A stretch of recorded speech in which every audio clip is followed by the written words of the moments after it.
Léonard de Vinci a l'honneur à Bruges à présent. Une exposition unique lui est consacrée à l'Expo Center depuis hier. Jamais auparavant, une telle collection du maître de la Renaissance n'avait été présentée. Gonzague Van Damme, Antoine Morvan. Le premier char d'assaut, la première machine volante ou le parachute. Ces inventions, on les doit au génie de la Renaissance, Léonard de Vinci. Pendant 4 ans, des ingénieurs, des artisans luxembourgeois et belges ont tenté de donner forme aux croquis laissés par l'inventeur, avec parfois des surprises.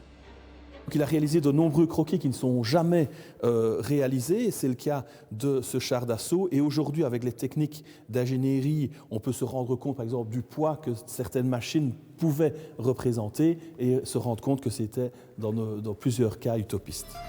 Résultat, une centaine de modèles réduits, donnant vie parfois pour la première fois au croquis de Léonard de Vinci.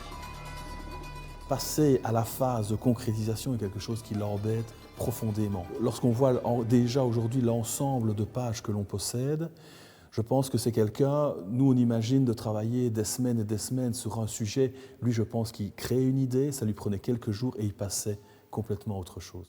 Le génie de l'artiste italien, c'est aussi d'avoir amélioré de nombreux objets inventés par d'autres, comme par exemple la presse d'imprimerie de Gutenberg. Alors Léonard de Vinci a imaginé d'automatiser cette presse.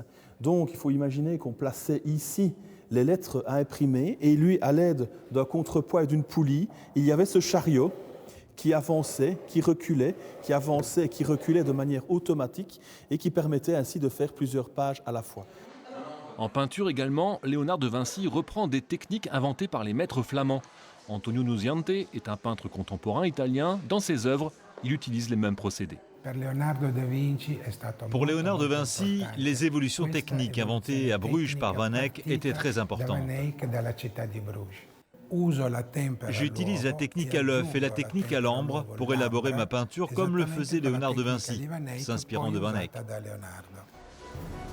Ces peintures à la manière de Léonard de Vinci, les machines reconstituées, dont certaines peuvent être manipulées par les visiteurs, cette exposition est visible pour la première fois à Bruges jusqu'en octobre, la seule étape européenne avant un tour du monde.